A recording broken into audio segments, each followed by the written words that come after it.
దేశంలో ప్రభుత్వం ఏర్పాటు చేయాలంటే కేంద్రంలో నితీష్ అండ్ చంద్రబాబు జేడీయూ టీడీపీల మద్దతు చాలా కీలకం సార్.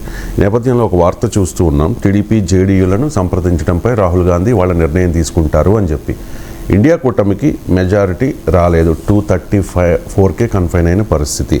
సో ఇండియా కూటమి ప్రభుత్వ ఏర్పాటుకు ముందుకొస్తుందా, వచ్చే అవకాశాలు ఉన్నాయా, వస్తే అవకాశం ఉంటుందా?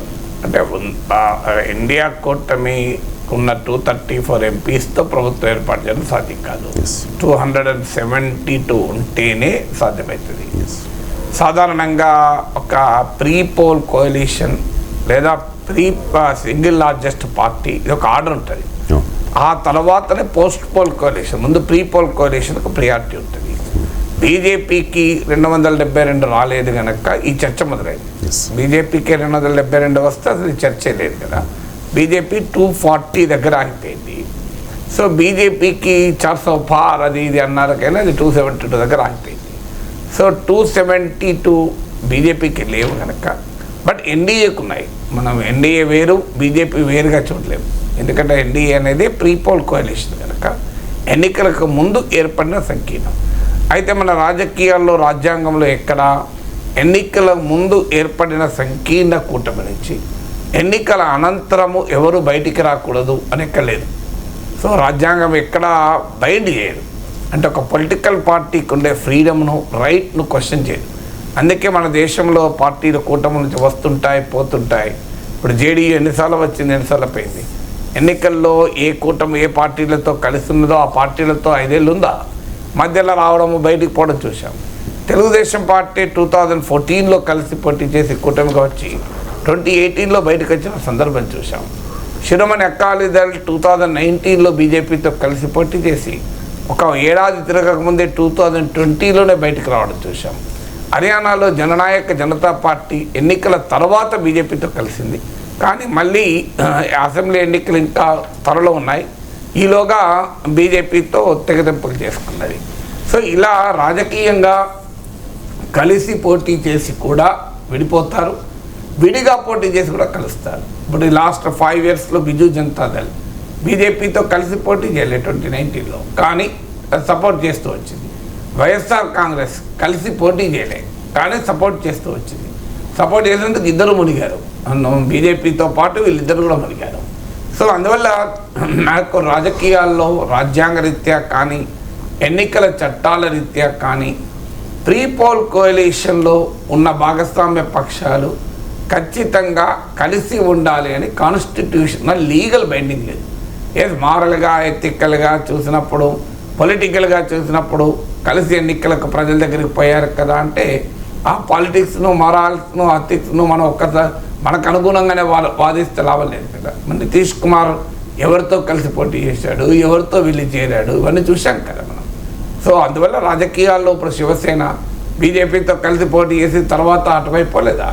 సో ఇలా ఇటు అటు మారుతుంటారు కనుక ప్రీ పోల్ కోalition ఎన్డీఏలో ఉన్న జేడీయూ, తెలుగుదేశం పార్టీ, ఈ 2 పార్టీలకు కూడా వెరీ రీసెంట్ అడిషన్. ఇంట్రెస్టింగ్ ఏంటంటే మీకు NDA revised and enlarge edition launch అయి ఉండకపోతే ఇవాళ మోడీ ప్రైమ్ మినిస్టర్ కాలేడు. ఎందుకంటే నితీష్ కుమార్ ఇండియా కూటమి ఏర్పడేంత వరకు కూడా ఇండియా కూటమితో ఉన్నాడు.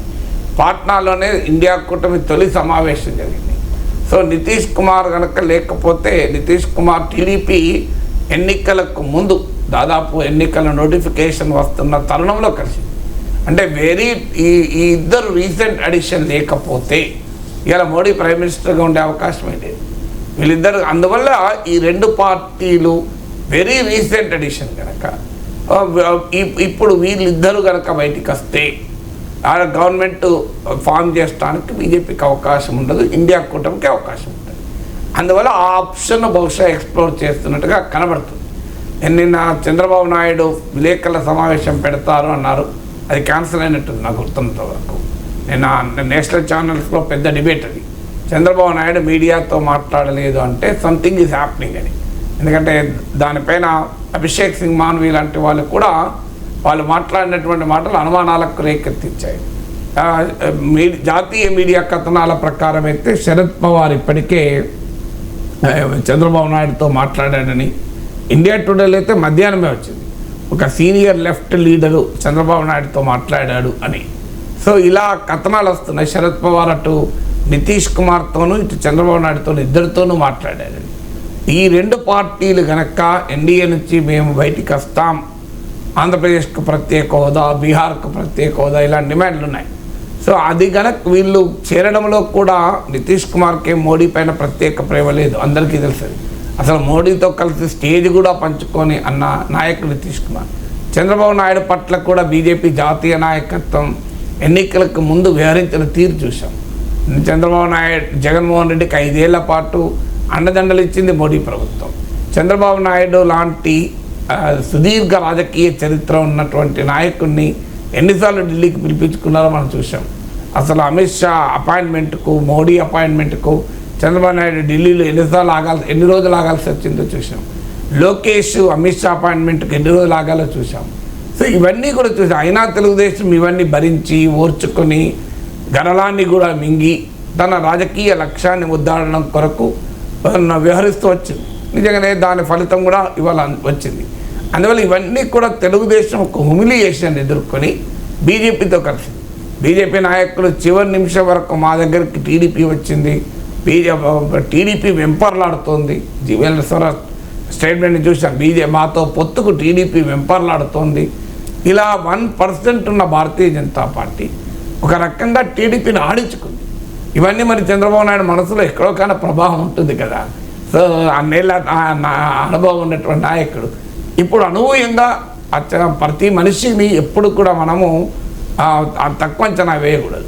ఎప్పుడైనా ప్రతి ఒక్కరికి మళ్ళీ అవకాశం వస్తుంది. చరిత్ర ఎప్పుడూ క్లోజ్ కాదు. History will never end.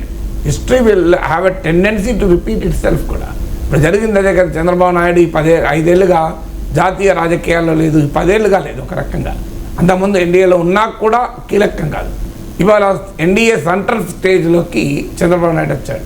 So ఇవన్నీ కూడా మోడీతో కలిసి ఉన్న వాళ్ళంతా మోడీతో ప్రేమతో లేరు, రకంగా భయంతో ఉన్నారు, అవసరంతో ఉన్నారు. సో ఈవెన్ ఆర్ఎస్ఎస్ కూడా మోడీకి ఆర్ఎస్ఎస్ కూడా దూరం పెరిగింది అని అన్నారు. నితిన్ గడ్కరీ ఆర్ఎస్ఎస్కు సన్నిహితంగా ఉన్న గడ్కరీని ఓడించడానికి మోడీ అమిత్ షాలే కృషి చేశారు అని కూడా వార్తలు వచ్చాయి. సో ఈ నేపథ్యంలో ఇండియా కూటమి ఏమైనా క్లెయిమ్ చేసుకుంటుందా అనేటువంటి చర్చ మొదలైంది. బహుశా అది సాధ్యం కాకపోవచ్చు. నా అంచనా కూడా అంత ఈజీ కాదు. ఎందుకంటే కాంగ్రెస్ కనుక ఇంకో 50 సీట్లు వచ్చుంటే బహుశా సాధ్యమయ్యేదేమో. 50 కాకపోతే ఒక 30 సీట్లు వచ్చినా సాధ్యమయ్యేదేమో. కానీ ఇప్పుడున్న ప్రాక్టికల్గా ఉన్నటువంటి పొందికలో సాధ్యం కాదు. బట్ డెఫినెట్గా ఒక పాసిబిలిటీని అయితే ఎక్స్ప్లోర్ చేస్తారు. అది ఇప్పుడే కాదు, ఇంకా 6 నెలలకైనా 1 ఇయర్కైనా. ఎందుకంటే ఈ బీజేపీతో కలిసి ఉన్న పక్షాలకు కూడా ఒక అనుమానం ఉంది. బీజేపీతో కలిసి ఉంటే మా పరిస్థితి ఏంటి అని. ఎందుకంటే ఈ అనుమానం దేశంలో బీజేపీ మిత్రపక్షాలందరికీ వచ్చింది. మీరు హిస్టరీ కశ్మీర్ నుంచి తీయండి. పీడీపీ నాయకురాలు మహబూబా ముఫ్తీ బీజేపీతో కలిసి 3 ఏళ్ళు అధికారంలో ఉంది. ఇవాళ ఓడిపోయినట్టుంది లోక్సభకు కూడా. మహబూబా ముఫ్తీ అడ్రస్ లేకుండా పోయింది కదా. తర్వాత మీకు మాయావతి బీజేపీతో ఒక దశలో కలిసింది, ఇప్పుడు ఏమైంది, అడ్రస్ లేకుండా పోయింది కదా. అలాగే మీకు హర్యానాలో, మీకు మహారాష్ట్రలో ఏక్నాథ్ షిందే, అజిత్ పవార్ వర్గాలు. మీకు శివసేన బీజేపీతో కలిసింది, ఏమైంది, శివసేన ముక్క చిక్కలైంది. జేడీయూ బలహీనపడింది, లోక్ జనశక్తి పార్టీ బలహీనపడింది, ఏడీఎంకే బలహీనపడింది. సో బిజు జనతాదళ్, వైఎస్ఆర్ కాంగ్రెస్లు ఈ 2 పార్టీలు ఎన్డీఏలో లేకపోయినా ఎన్డీఏలో ఉన్నట్లుగానే వ్యవహరించాయి. వాళ్ళ పరిస్థితి ఏంటి, 2 పార్టీలు అడ్రస్ లేకుండా పోయాయి. సో అందువల్ల బీజేపీతో కలిసి ఉంటే మనం బలహీనపరుస్తారు, మనం దెబ్బతీస్తారు అనేది హిస్టారికల్గా కనబడుతున్నటువంటి లెక్క ఇది. మనం ఒక చోట అకాలీదళ్ బీజేపీతో 24 ఏళ్ళు కలిసి ఉన్నారు. ఇవాళ అకాలీదళ్ పరిస్థితి ఏంటి? అందువల్ల ఇంత దేశవ్యాప్తంగా జరుగుతున్నప్పుడు మిత్రపక్షాల పట్ల వైఖరి ఇలా ఉంటుంది అన్నప్పుడు మరి మనకు బీజేపీ కన్నా కాంగ్రెస్లో ఉంటే ఇంకా లిబరల్గా ఉంటుంది. మన అనుకున్న డిమాండ్లు సాధించడం సులభం అవుతుంది. మోడీ లాంటి వారితో వ్యవహరించడం కష్టమవుతుందని కనుక ఎన్డీఏలోని పక్షాలలో కీలకమైన నితీష్ కుమార్ కానీ చంద్రబాబు నాయుడు కానీ అనుకుంటే then that is a big possibility. ఎందుకంటే నితీష్ కుమార్ కాంగ్రెస్తో కలిసిన వాడే. చంద్రబాబు నాయుడు 2018లో బీజేపీ నుంచి విడగొట్టుకున్న తర్వాత వెళ్ళి కాంగ్రెస్ నాయకులతోనే కదా చంద్రబాబు నాయుడు కలిసింది. సో అందువల్ల ఈ పరిణామాల్ని కొట్టిపారేయలేం, బట్ వెరీ వెరీ డిఫికల్ట్. ఎందుకంటే క్లియర్గా ప్రజల మ్యాండేటు మోడీకి ఎన్డీఏకి వచ్చింది. ఎందుకంటే ఎన్డీఏకు 290 అబోవ్ సీట్లు వచ్చాక ఎనీ పొలిటికల్ ప్రిన్సిపల్స్ ప్రకారం మోడీయే ప్రైమ్ మినిస్టర్ కావాలి.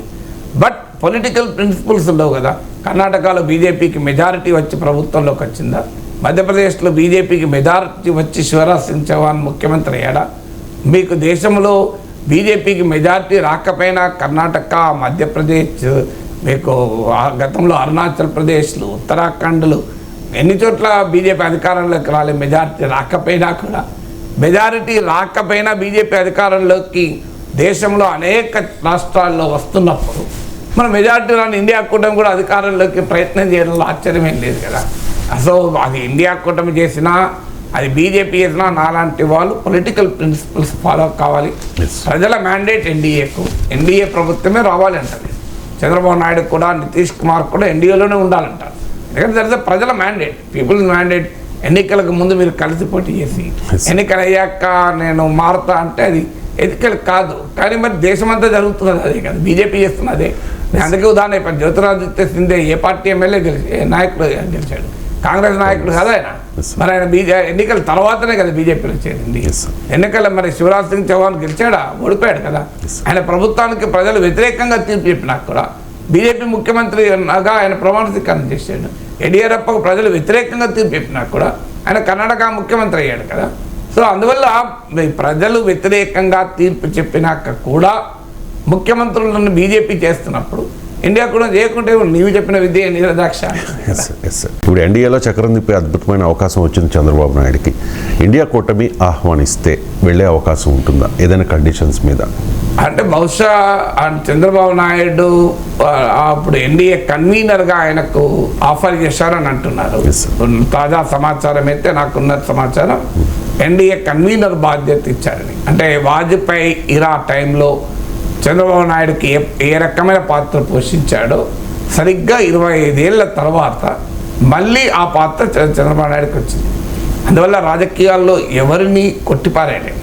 సో ఒకసారి ఓడిపోయినాక మహాకవి శ్రీశ్రీ మహాప్రస్థానం అంటాడు చూడు, నిప్పులు చిమ్ముతూ నిగ్గికెగిస్తే అంటూ ఒక కవిత ఉంది మీకు. సో దాంట్లో క్లియర్గా మీరు రక్తం కక్కుతూ నేల రాలితే ప్రజలు నీ వైపు ఎలా ఉంటారని. అందువల్ల నీవు ఎదిగినప్పుడైనా పడిపోయినప్పుడైనా స్థితప్రజ్ఞత ఉండాలి. అది ఏ నాయకులకైనా ఉండాలి. ఎందుకంటే చంద్రబాబు నాయుడు రైట్ ఆఫ్ చేసి చంద్రబాబు నాయుడు పని అయిపోయింది, టీడీపీ పని అయిపోయింది అని గతంలో అన్నప్పుడునే కాదన్నాడు. మీకు గుర్తుంటే 23 సీట్లు టీడీపీకి వచ్చిన రోజు కూడా ఇది కరెక్ట్ కాదు అన్నాడు. సో అందువల్ల రాజకీయాల్లో పరిస్థితులు ఎప్పుడూ ఒక రకంగా ఉండవు. అందువల్ల ఇలా 25 ఇయర్స్ తర్వాత మళ్ళీ జాతీయ రాజకీయాల్లో చక్రం తిప్పే అవకాశం చంద్రబాబు నాయుడుకి వచ్చింది. నిజంగా చెప్పాలంటే ఇవాళ చంద్రబాబు నాయుడు చక్రం తిప్పచ్చు. చంద్రబాబు నాయుడే తలుచుకుంటే ఈ క్షణం మోడీ ప్రైమ్ మినిస్టర్ కాడు, ఇంపాసిబుల్. చంద్రబాబు నాయుడు కనుక తలుచుకుంటే మోడీ ప్రైమ్ మినిస్టర్ కాడు. ఎందుకంటే 16 మంది ఎంపీలు ఉన్నారు. 16 మంది ఎంపీలు అయితే మీకు ఆటోమేటిక్గా నితీష్ కుమార్ రెడీ ఉంటాడు. సో చంద్రబాబు నాయుడు బయటకు వస్తే నితీష్ కుమార్ రాకపోవడం క్వశ్చన్ లేదు. పవన్ కళ్యాణ్ వచ్చినా రాకపోయినా మోడీ ప్రభుత్వం రాడు. ఇవాళ చంద్రబాబు నాయుడే కనుక కూటమి మారితే నరేంద్ర మోడీ ప్రైమ్ మినిస్టరే కాలేదు. అంత కీలకమైన పొజిషన్లో చంద్రబాబు నాయుడు ఉన్నాడు. కానీ బహుశా చంద్రబాబు నాయుడు ఇండియా కూటమికి వెళ్ళి, సో అందులో అనేక పార్టీలు, అఫ్కోర్స్ ఇందులో ఇంకొక పాయింట్ కూడా చెప్పాలి రవిశంకర్, మీరు చంద్రబాబు నాయుడు అరెస్ట్ అయినప్పుడు మీరు గుర్తు తెచ్చుకోండి, మోడీ ఖండించలేదు, అమిత్ షా ఖండించలేదు. మీరు చంద్రబాబు నాయుడు అరెస్టును మోడీ ఖండించలేదు, అమిత్ షా ఖండించలేదు. ఎందుకంటే అప్పటికి వీరు ఎన్డీఏలో లేడు టీడీపీ. కానీ ఖండించింది ఎవరు? కాంగ్రెస్ ఖండించింది. ఇండియా కూటమి నేతలు అఖిలేష్ యాదవ్ ఖండించారు, మమతా బెనర్జీ ఖండించారు, స్టాలిన్ ఖండించారు. మీరు చంద్రబాబు నాయుడు అరెస్టును ఖండించిన వారంతా ఇండియా కూటమి నేతలే. మీరు ఒక్కరంటే ఒక్క ఎన్డీఏ నేత ఖండించలేదు. మోడీ, అమిత్ షా ఖండించలేదు. ఎన్డీఏ కూటమి నేతలు ఒక్కరూ ఖండించలేదు. మరి ఈ వాస్తవం ఆంధ్రప్రదేశ్ ప్రజల ముందు లేదా? రియాలిటీ కదా. మరి ఎందుకు ఖండించలేదు? చంద్రబాబు నాయుడు అక్రమ అరెస్ట్ను అని అంటూ అఖిలేష్ యాదవ్, మమతా బెనర్జీ, స్టాలిన్, కాంగ్రెస్ అందరూ ఖండిస్తున్నప్పుడు ఒక్కరంటే ఒక్క ఎన్డీఏ నేత ఎందుకు ఖండించలేదు?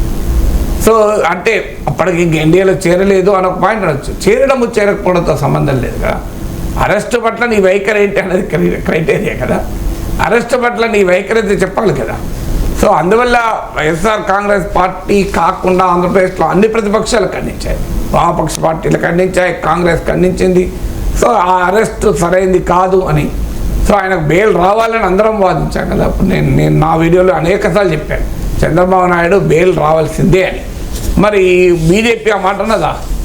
సో మరి అలాంటి సమయంలో మీకు ఇవాళ చంద్రబాబు నాయుడుకు ఒక అవకాశం వచ్చింది. సో అలాంటి సమయంలో ఆయన మరి ఇవన్నీ గుర్తుంచుకొని తన ఎన్డీఏలో నుంచి బయటికి రావడం ఆలోచిస్తాడా అనే క్వశ్చన్ ఉత్పన్నం అవుతుంది. బట్ నా అంచనా రాకపోవచ్చని. ఎందుకంటే ఇప్పుడు వెంటనే నిన్న మోడీ మాట్లాడాడు. సో అంతకుముందు బహిరంగ సభల్లో చంద్రబాబు నాయుడు ముఖ్యమంత్రి చేయండి పిలిపివ్వడానికి కూడా వెనకాడిన మోడీ నిన్న అవసరం వచ్చింది కనుక మాట్లాడాడు రిజల్ట్స్ వస్తుంటే. మీకు చిలకలూరు పట్ల సభలో ఒకసారి మళ్ళీ ప్లే చేయండి. చంద్రబాబు నాయుడు పాలనాధ్యక్షుడు, చంద్రబాబు నాయుడు లాంటి నాయకత్వం ఆంధ్రప్రదేశ్ కావాలని అనడం మోడీ ఎక్కడా లేదు. ఎన్డీఏ మోడీకా గ్యారంటీ అంటూ తన ఎన్డీఏ గురించి మోడీ గురించి చెప్పాడు కనుక ఎక్కడా కూడా చంద్రబాబు నాయుడు, నేను ఆ రోజు కూడా చెప్పాను, అయ్యా చంద్రబాబు నాయుడు విమర్శకులు కూడా ఒక విషయం చెప్తారు, ఐటీ రంగ అభివృద్ధిలో టెక్నాలజీ అడాప్షన్లో చంద్రబాబు నాయుడు భారతదేశంలోనే అందరికన్నా ముందున్నాడు. దానికి ఉదాహరణ ఇవాళ అమెరికాలో సాఫ్ట్వేర్ ఇంజనీర్లు తెలుగు వాళ్ళు ఉన్నారు తప్ప గుజరాతీలు లేరు. గుజరాతీలు సూపర్ మార్కెట్లు షాపులు పెట్టుకుంటే తెలుగు వాళ్ళు ల్యాప్టాప్లు పెట్టుకున్నారు, సిస్టమ్లు పెట్టుకున్నారు. తెలుగువారు ఇవాళ మీకు సీఈఓలుగా ఉన్నారు. ఎందుకున్నారు అంటే కారణం ఆ రోజు పునాదులు ఇక్కడ ఎర్లీగా పడ్డాయి గుజరాత్ కన్నా ముందు. మరి గుజరాత్ అంత డెవలప్డ్ స్టేట్ కదా, మీకు పెట్టుబడులను ఆకర్షించే స్టేట్ కదా. ఎందుకు మరి గుజరాత్ లేరు దేశంలో, మీకు అమెరికాలో. సో అందువల్ల ఆ ఒక్క విషయమైనా చెప్పాలి కదా మోడీ. సో ఆ ఒక్క విషయమైన చంద్రబాబు నాయుడునే టెక్నాలజీ को अडॉप्ट करे, చంద్రబాబు నాయుడునే ఇన్ఫర్మేషన్ టెక్నాలజీ ఇది కూడా అనలేదు కదా. సో ఇవన్నీ మనం మర్చిపోలేదు, ఎవరు మర్చిపోలేదు కదా. సో నా అంచనా తెలుగుదేశం శ్రేణులు కూడా మర్చిపోవు, టీడీపీ శ్రేణులు మర్చిపోతారా? ఎందుకంటే వాళ్ళు కూడా బాగా ఫీల్ అయి ఉంటారు కదా. నాలాంటి వాళ్ళకే అనిపిస్తే తెలుగుదేశం శ్రేణులకు చంద్రబాబు నాయుడు అభిమానులకు అనిపించరా? సో ఢిల్లీలో పడిగాపులు అమిత్ షా అపాయింట్మెంట్ కొరకు, జేపీ నడ్డా అపాయింట్ కొరకు చంద్రబాబు నాయుడు లాంటి సీనియర్ నాయకుడు వెయిట్ చేయించినటువంటి తీరు మర్చిపోతారా జనం? చంద్రబాబు నాయుడు అరెస్ట్ అయితే ఎన్డీఏ నేతలు ఖండించిన విషయాన్ని మర్చిపోతారా? బట్ ఇవన్నీ కూడా పర్సనల్ అంశాలు అని కొట్టిపారేలేం కదా, దిస్ ఆర్ ఆల్ పొలిటికల్ అంశాలు కదా. సో అందువల్ల ఇండియా కూటమి అవుట్ రీచ్ చేయడంలో ఆశ్చర్యమేమీ లేదు. ఆ బీజేపీ ఇలా చాలామందికి అవుట్ రీచ్ జ్యోతిరాదిత్య సింధియా నుంచి మొదలుకుంటే చాలామందికి కుమారస్వామి వరకు అవుట్ రీచ్ చేసింది కదా. సో బట్ ఇక్కడ బహుశా చంద్రబాబు నాయుడు ఆ రకమైన డిసిషన్ తీసుకోకపోవచ్చు. ఎన్డీఏలోనే కీలక పాత్ర, నాకున్న సమాచారం ప్రకారం ఎన్డీఏలో కన్వీనర్ పదవికి సమయం కావాలి అని చంద్రబాబు నాయుడు అన్నట్టు వార్తలు వస్తున్నాయి. అంటే బట్ డెఫినెట్గా చంద్రబాబు నాయుడు ఎన్డీఏలో కీలక పాత్ర పోషించాల్సిందే. గతంలో చంద్రబాబు నాయుడు గౌరవం ఇవ్వని మోడీ అయినా అమిత్ షా అయినా ఇప్పుడు ఫోన్ చేస్తే అపాయింట్మెంట్ ఇవ్వాల్సిందే, గౌరవం ఇవ్వాల్సిందే. ఎందుకంటే ప్రజలు నేను అధికారం ఇచ్చిన తర్వాత ప్రజలు ఆ రాజకీయ గుర్తింపు ఇచ్చారు, ఎవరో ఇచ్చేది కాదు కదా. అల్టిమేట్గా ప్రజలు ఇచ్చినప్పుడు నాయకులు కూడా గౌరవించాల్సిందే కదా. విభజన వల్ల తీవ్రంగా నష్టపోయిన ఆంధ్రప్రదేశ్కి ఈ 10 ఏళ్లలో ఏమీ చేయలేదు అనేది భారతీయ జనతా పార్టీ మీద ఉన్న పెద్ద విమర్శ. ఆ విమర్శలో వాస్తవం కూడా ఉంది. విశాఖ స్టీల్ ప్లాంట్ ప్రైవేటీకరించారు, ఏమీ చేయకపోవడం కాదు. అదే సార్, చేయలేదు in the sense Visakha steel plant ప్రైవేటీకరణ, అదే సార్, న్యాయం చేయలేదు అని చెప్పి దానికి అదనంగా ఇది మాత్రం చేశారంటున్నా సార్. అంటే ఈ ఆరోపణ చేసింది ఇప్పుడు మిత్రపక్షంగా ఉన్న తెలుగుదేశం పార్టీ ఒకనొక సందర్భంలో చేసింది 10 ఏళ్ల కాలంలో. పవన్ కళ్యాణ్ కూడా ఒకనొక సందర్భంలో 2 పాచిపోయిన లడ్లు ఇచ్చారని గతంలో విమర్శించారు. జగన్ కూడా ఇదే తరహా ఆరోపణలు చేశారు. జగన్ అయితే మాట అన్నారు సార్, గతంలో 2019లో 22 మంది ఎంపీలు వచ్చిన తర్వాత అక్కడ అవసరం లేదు కాబట్టి మనం డిమాండ్ చేయలేము అని చెప్పి. కానీ ఇప్పుడు మంచి అవకాశం వచ్చింది. వైసీపీ గతంలో అవిశ్వాస తీర్మానం పెట్టారు, ఆంధ్రప్రదేశ్ జరుగుతున్న అన్యాయాన్ని పేరే కదా 2019 ఉంది అవిశ్వాస తీర్మానం. మోడీ ప్రభుత్వం పేరు పోటీపడే అవిశ్వాస తీర్మానం పెట్టారు. అంటే ఇప్పుడు అద్భుతమైన అవకాశం, అరుదుగా వచ్చే అవకాశం ఏపీ ఎంపీలకు రాష్ట్ర ప్రయోజనాలు నెరవేర్చుకోవడంలో, విభజన హామీలు అమలు పరుచుకోవడంలో. సో ఏపీ ఎంపీలు ఏం చేయాలి ఇప్పుడున్న పరిస్థితుల్లో? మీరు ఇప్పుడు మీరు ఏపీలో 21 మంది కదా ఎన్డీఏకి ఎంపీలు. Yes sir, 16 + 3 + 2 21. Yes. ఎన్డీఏకి ఎంత టోటల్ ఇప్పుడు? 21 టోటల్ 292. 292 - 21 ఎంత? 271. లేదు కదా సార్, మెజార్టీకి 272 రావాలి. ఎస్, ఒకటి తక్కువ ఉంది. ఒక తక్కువ అంటే ఆంధ్రప్రదేశ్ ఎంపీల మద్దతు లేకపోతే మోడీ అధికారంలో ఉండే అవకాశం లేదు. మోడీ కాదు, ఎన్డీఏ. ఎస్, బీజేపీకి ఎలాగో అవకాశం లేదు. సో ఈ 21 మంది ఎంపీలు మద్దతు ఉంటేనే ఇలా నరేంద్ర మోడీ ప్రభుత్వం ఉంటుంది. ఎస్, ఇంతకన్నా అద్భుతమైన అవకాశం ఉంటుందా? సరిగ్గా 2004-2014 మధ్యలో ఆంధ్రప్రదేశ్కు చెందిన 30కి పైగా ఎంపీలు మద్దతు ఉండడం వల్లనే అక్కడ యూపీఏ ప్రభుత్వం. మన్మోహన్ సింగ్ ఫేమస్ స్టేట్మెంట్ అది, I am here Rajasekhar Reddy because you are there అన్నాడు.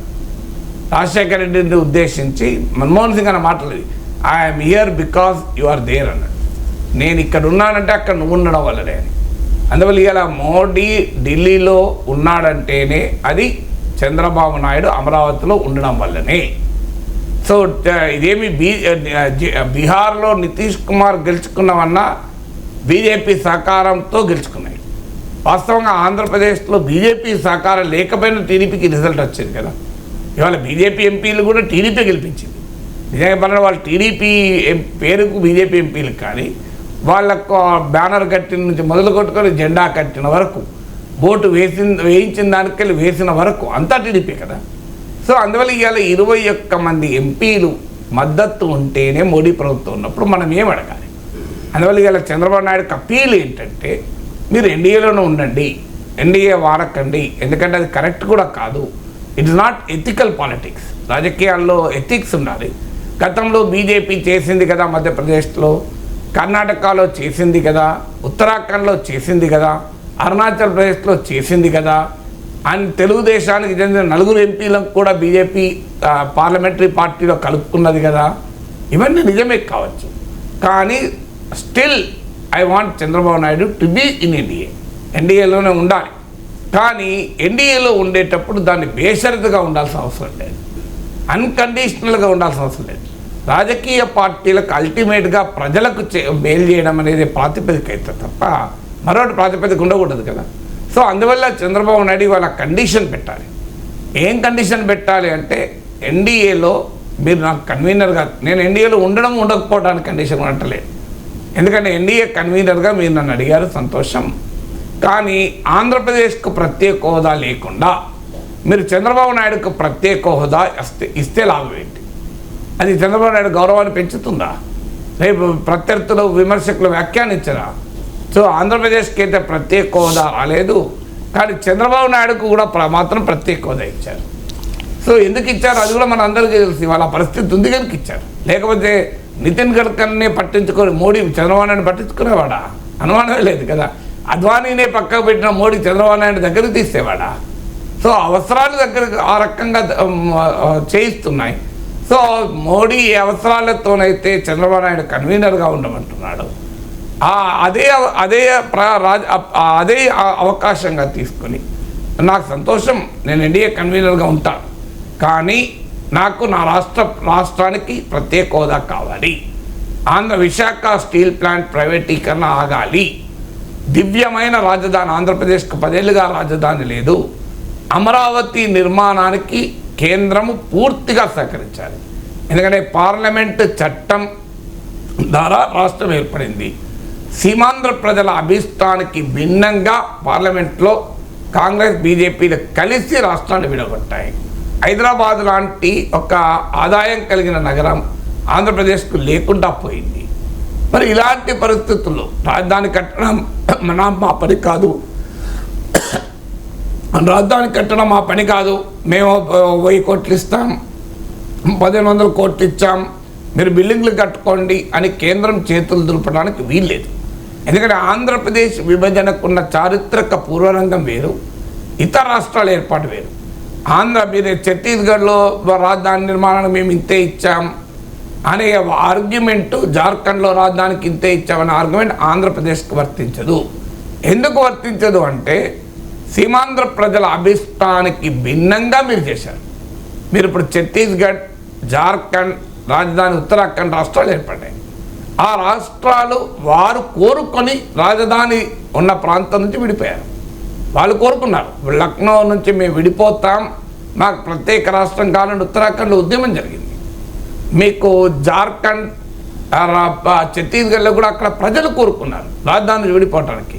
కానీ సీమాంధ్ర ప్రజలు కోరుకోలేదు మన రాజధాని నుంచి విడిపోవటానికి. పైగా మేము విడిపోము అన్నారు. అయినా మీరు వారి అభిష్టానికి వ్యతిరేకంగా ఆర్టికల్ 3 మీకు అవకాశం ఇచ్చింది కనుక మీరు పార్లమెంట్ చట్టం ద్వారా చేశారు. మరి అలాంటప్పుడు ఆంధ్రప్రదేశ్కు ప్రత్యేకంగా మీరు సహకరించాల్సిన బాధ్యత కేంద్రంపై లేదా?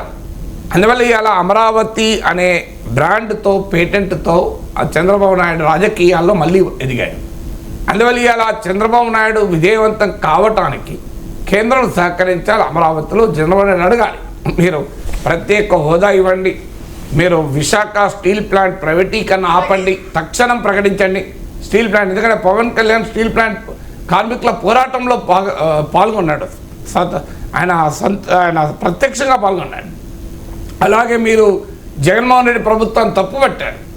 విశాఖ స్టీల్ ప్లాంట్ ప్రైవేటీకరణ పైన చేయగలిగిన పని జగన్మోహన్ రెడ్డి చేయడం లేదు.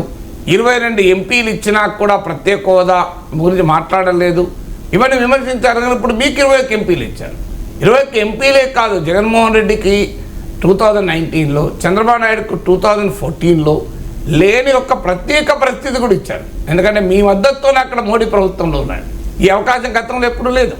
అందువల్ల ఇలా పోలవరం నిర్వాసితులకు మేము డబ్బులు ఇవ్వము, పోలవరం పెరిగిన ఎస్టిమేట్లో డబ్బులు ఇవ్వం అనే ప్రశ్నే ఉండకూడదు. మీరు పోలవరం జాతీయ ప్రాజెక్ట్ మీరు కంప్లీట్ చేయండి, కడపలో స్టీల్ ప్లాంట్ పెట్టండి, పెట్రోకెమికల్ కాంప్లెక్స్ కాకినాడలో పెట్టండి, విశాఖ రైల్వే జోన్ ఆదాయంతో కూడిన రైల్వే జోన్ ఆదాయం పెట్టండి. మీరు బెంగళూరు మెట్రోకు మీ రాజకీయ అవసరాలకు డబ్బులు ఇచ్చారు, కేరళలో పెరగడానికి కొచ్చిన్ మెట్రోకి ఇచ్చారు. మరి ఎందుకు విజయవాడ మెట్రోకి ఇవ్వరు? ఎందుకు విశాఖ మెట్రోకి ఇవ్వరు? ఆంధ్రప్రదేశ్కు విజయవాడ విశాఖ మెట్రోకి ఇవ్వాలి కదా కేంద్రం. సో ఆ మెట్రోలకు ఇవ్వండి. మీరు విశాఖ చెన్నై ఇండస్ట్రియల్ కారిడార్కు సహకరించండి. ఇలాంటి డిమాండ్లన్నీ కూడా చంద్రబాబు నాయుడు ఎన్డీఏ ముందు పెట్టాలి. చంద్రబాబు నాయుడే కాదు, పవన్ కళ్యాణే కాదు, ఈవెన్ బీజేపీ ఎంపీలు కూడా. ఎందుకంటే తెలుగు బిడ్డలుగా టీడీపీ లేదు, వైసీపీ లేదు, బీజేపీ లేదు, జనసేన లేదు, వాళ్ళు తెలుగు బిడ్డలు. ఈవెన్ నేను ఆంధ్రప్రదేశ్కే కాదు, చంద్రబాబు నాయుడు తెలంగాణలో ఉన్న బిడ్డ వారికి కూడా నాయకుడే. ఎందుకంటే ఆయన తెలుగు జాతి కొరకు ఆలోచించే నాయకుడు నేను అనేకసార్లు చెప్పాను కదా. మరి ఇవాళ తెలంగాణ డిమాండ్ కూడా చంద్రబాబు నాయుడు ముందు పెట్టాల్సి ఉంటుంది. సో కనీసమైన ఆంధ్రప్రదేశ్ ముఖ్యమంత్రి కనుక తెలంగాణ గురించి తెలంగాణ ఎంపీలు చూసుకుంటారు. ఆంధ్రప్రదేశ్ ముఖ్యమంత్రి కనుక మీరు ఎన్డీఏ కన్వీనర్ కన్నా నాకు కావాల్సింది ఒకవేళ ఆంధ్రప్రదేశ్కు ప్రత్యేక హోదా ఇవ్వకుండా చంద్రబాబు నాయుడుకే ప్రత్యేక హోదా ఇస్తే ఎన్డీఏ కన్వీనర్గా ఆంధ్రప్రదేశ్ ప్రజల ముందు చంద్రబాబు నాయుడు గౌరవం తగ్గుతుంది. కానీ చంద్రబాబు నాయుడు ఈ అవకాశాన్ని ఉపయోగించుకొని ప్రత్యేక హోదా సాధించి విశాఖ స్టీల్ ప్లాంట్ ప్రైవేటీకరణను ఆపి రాజధాని అమరావతి నిర్మాణానికి కేంద్ర సహకారాన్ని పొంది పోలవరం పూర్తి చేసి Visakha railway zone, refinery complex, steel ప్లాంట్లు కూడా తెచ్చుకొని విజయవాడ విశాఖ మెట్రోలు కనుక నిర్మించుకోగలిగితే తెలుగుదేశం పార్టీ ఇంకో 5 ఏళ్ళు కాదు, 10 ఏళ్ళు కాదు, 15 ఏళ్ళు అధికారంలో ఉండటానికి పునాదులు వేసిన వాళ్ళు అవుతారు. So in the interest of the TDP, Andhra Pradesh ప్రజల ప్రయోజనాల కొరకు, టీడీపీ ప్రయోజనం కొరకు చూసినా కూడా చంద్రబాబు నాయుడు ఈ డిమాండ్లు పెట్టాలి. చరిత్రలో అరుదుగా అవకాశాలు వస్తాయి. అవకాశాలు వచ్చినప్పుడు 2 చేతులా లాక్కోవాలి. డిఫైనింగ్ మూమెంట్ అంటారు పబ్లిక్ అడ్మినిస్ట్రేషన్ పాలిటిక్స్లో. ఆ డిఫైనింగ్ మూమెంట్లో నీవు తీసుకునే నిర్ణయమే నీ భవిష్యత్తును, రాష్ట్ర భవిష్యత్తును నిర్ణయిస్తుంది. ఎన్టీఆర్కు భారతరత్న ఇన్నేళ్లుగా తెలుగుదేశం డిమాండ్ చేసింది, ఎవరు పట్టించుకోలేదు. ఇవాళ ఒక అవకాశం. ఈ 21 మంది ఎంపీలే కాదు, 25 మంది ఎంపీలు మద్దతు ఇస్తారు కదా. 21 మంది సాక్షాత్తు ఎన్టీ రామారావు కూతురు ఇవాళ పార్లమెంటు సభ్యురాలు, ఎన్టీ రామారావుకు అల్లుడు ఇవాళ చంద్రబాబు నాయుడు ఇవాళ కన్వీనర్గా ఉండబోతున్నాడు. ఇంకా రామారావుకు భారత్ ఎందుకు రాదండి? మీకు అజిత్ సింగ్ కుమారుడు జయంత్ సింగ్ ఆర్ఎల్ఏ మద్దతు కావాలంటే మీరు చౌదరి చరణ్ సింగ్ భారత్ ఇస్తారు. నితీష్ కుమార్ మద్దతు కావాలంటే కర్పూరి ఠాకూర్కి ఇస్తారు. ఎన్టీ రామారావు ఎవరి మద్దతు, తెలుగు వాళ్ళ ఎంపీల మద్దతు అవసరం లేదా? మరి రామారావుకి ఎందుకు ఇవ్వరు? పాలిటిక్స్ ప్రకారం భారత్లో ఇవ్వాలని కోరుకోను, కానీ మీరు ఇచ్చారు కదా, మీరు చేసిన పని అదే కదా. ఆ పని చేసినప్పుడు బీహారీలకు యూపీ వాళ్ళకు ఒక లెక్క, తెలుగు వాళ్ళకు ఒక రకమైన గౌరవమా సార్? దాని అందువల్ల ఎన్టీ రామారావు భారతరత్న ప్రకటించాలి. ఇవి గనక ముందు బహుశా చంద్రబాబు నాయుడు పెడతాడని అనుకుంటాను. అందుకే ఆయన ఎన్డీఏ కన్వీనర్గా ఆఫర్ వచ్చిన నాకు సమయం కావాలి అని అడిగినట్టు నాకున్న సమాచారం. ఎందుకంటే ఆయన ఇప్పటికీ ఎన్డీఏ కన్వీనర్ అయిపోయేవాడు కదా. So I'm sure Chandrababu Naidu, Pawan Kalyan ఈ డిమాండ్లు పెట్టి మాకు కాదు ఇవ్వాల్సింది ప్రత్యేక హోదాలు, మీరు ఆంధ్రప్రదేశ్కి ప్రత్యేక హోదా ఇస్తే మాకు ఇచ్చినట్టే అని పెడతారని ఆశిద్దాం. ఇప్పుడు విమర్శలకు సమయం కాదు, ఎందుకంటే నిన్న గెలిచారు. Let us wait. We hope Chandrababu Naidu ఖచ్చితంగా ఆయనకున్న అనుభవంతో ఈ డిమాండ్ పెట్టకుండా ఉంటాడని అనుకోను. ఎందుకంటే ఈ డిమాండ్ల మీదనే ఎన్డీఏ నుంచి విడగొట్టుకున్నవాడు కదా. ఈ డిమాండ్ల మీదనే కదా మోడీతో ఆయనకి ఏమైనా గట్టు పంచాయతీ ఉందా, పొలం పంచాయతీ ఉందా? సో చంద్రబాబు నాయుడు చెప్పాడు పొత్తు పెట్టుకున్నప్పుడు, నాకేమీ మోడీ పట్ల వ్యతిరేకతతో పర్సనల్గా నేనేమీ బయటికి రాలేదు, రాష్ట్ర ప్రయోజనాల కొరకు బయటకు వచ్చాను అన్నాడు. అందువల్ల అదే రాష్ట్ర ప్రయోజనాల కొరకు ఇవాళ మీరు డిమాండ్ చేయాలనేది అడిగేది. అక్రమాస్తుల కేసులో అరెస్ట్ అయి 16 నెలలు జైలు జీవితం తర్వాత బెయిల్ మీద ఉన్నారు జగన్. తెలుగుదేశం పార్టీ నాయకులు చాలాసార్లు ఆరోపణలు చేశారు కదా సార్, భారతీయ జనతా పార్టీయే జగన్ను కాపాడుతుంది అని చెప్పి. సో ఇంత అట్రఫ్లాప్ అయిన తర్వాత జగన్ విషయంలో భారతీయ జనతా పార్టీ వైఖరి ఏ రకంగా ఉండవచ్చు? బీజేపీ నాకున్న అంచనా ప్రకారం రెండు ప్రాంతీయ పార్టీల మధ్య బీజేపీ ఒక ప్రాంతీయ పార్టీని ఎప్పుడూ ప్రిఫర్ చేయదు. ఎందుకు ప్రిఫర్ చేయదు అంటే ఏ ప్రాంతీయ పార్టీ అవసరం ఎప్పుడు ఉంటుందో తెలియదు. మిగతా పార్టీలాగా 1 year కోసం 2 years కోసం ఆలోచించే పార్టీ బీజేపీ కాదు. 20 ఏళ్ల ముందే ప్లాన్ చేసుకునే పార్టీ, 10 ఏళ్ల ముందే ప్లాన్ చేసుకునే పార్టీ బీజేపీ. సో బీజేపీ రాజకీయ వ్యూహంలో ప్రాంతీయ పార్టీలు రెండు ఉన్నప్పుడు, ఆ రెండు కాంగ్రెస్ వ్యతిరేక ప్రాంతీయ పార్టీలుగా ఉన్నప్పుడు, అందులో ఒక ప్రాంతీయ పార్టీ కోసం మరో ప్రాంతీయ పార్టీతో ఘర్షణ పడరు. ఎందుకంటే చంద్రబాబు నాయుడు ఎన్డీఏలోనూ ఉన్నప్పుడు, కేంద్రంలో రాష్ట్రంలో టీడీపీ భాగస్వామిగా ఉన్నప్పుడు జగన్మోహన్ రెడ్డి పైన కేసు ఒక్క అడుగున ముందుకేసిందా? 2014 నుంచి నేను చెప్తున్న సమయం జగన్మోహన్ రెడ్డి కాంగ్రెస్ పార్టీలో 16 ఏళ్ళు జైల్లో పెట్టింది, బీజేపీ కాదు కదా. ఒక్క అడుగు ముందుకేయలేదు కదా. కేజ్రీవాల్ అరెస్ట్ అయ్యాడు, హేమంత్ సోరెన్ అరెస్ట్ అయ్యారు, చాలామంది మీద కేసులు పడ్డాయి, కానీ జగన్ మీద కేసులు అడుగు ముందుకు ఎందుకు వేయలేదు? నా అంచనా ఇప్పుడు కూడా వేయవు. ఇవన్నీ రాజకీయంగా మనకు చెప్పడానికి పనికొస్తాయి తప్ప ఆచరణలో ఏముంటే ఇప్పుడు 2G స్పెక్ట్రమ్ కుంభకోణం, డిఎంకే నాయకులు రాజా ఉన్న కుంభకోణం ఏమైనా అయిందా? డిఎంకే ఎక్కడుంది? ఇండియా కూటమి లేదా? డిఎంకే ఎన్డీఏలో ఉందా? మరి ఇండియా కూటమిలో తన ప్రత్యర్థితో చేతులు కలిపిన డిఎంకే నేతల్ని 2G స్పెక్ట్రమ్ కేసులో లోపలేయచ్చు కదా, ఎందుకు చేయలే? అందుకని ఇప్పుడే అవసరం ఉంటుందో? ఇప్పుడు ఏమవసరం? ఇప్పుడు డిఎంకేతో పెట్టుకోవడం, జగన్తో పెట్టుకోవడం ఏమవసరం? రాజకీయాలు ఎప్పుడు ఒకే రకంగా ఉండవు కదా. ఇప్పుడు లోక్సభలో టీడీపీ ఎంపీలు సపోర్ట్ చేస్తారు, రాజ్యసభలో వైసీపీ ఎంపీలు సపోర్ట్ చేస్తారు మోడీకి. మీరు చూస్తుండండి, ఇది మీ కళ్ళ ముందు జరుగుతుంది, మీరు చూడండి. సార్ చిన్న పాయింట్ సార్, ఇక్కడ చంద్రబాబు ఆ డిమాండ్ పెడితే చంద్రబాబు డిమాండ్ ఎట్లా పెడతాడు? అది చట్టం చేయాల్సిన పని కదా. చంద్రబాబు అంటే రాజకీయ పార్టీ అఫీషియల్గా పెట్టలేడు కదా సార్. కొన్ని ఓపెన్గా అంటే అన్అఫీషియల్గా ప్రెషర్ చేయొచ్చు, కానీ ఆ ప్రెషర్ అంటే రాజకీయ స్థాయి నాకు అది ఇంట్రెస్ట్ కాదు. జగన్మోహన్ రెడ్డి అరెస్ట్ చేయించడం, అరెస్ట్ చేయకపోవడం అనేది చంద్రబాబు చూసుకుంటాడు. నాకు ఆంధ్రప్రదేశ్ ప్రజల ఇంట్రెస్ట్ ముఖ్యం కదా. అప్పుడు మనమే అంటాం కదా, చూడండి తన రాజకీయ ప్రత్యర్థి మీద కోపం తీర్చుకోవటానికి ఆంధ్రప్రదేశ్ ప్రజల డిమాండ్లు వదిలేశాడు అని ఇప్పుడు మనమే విమర్శిస్తాం కదా.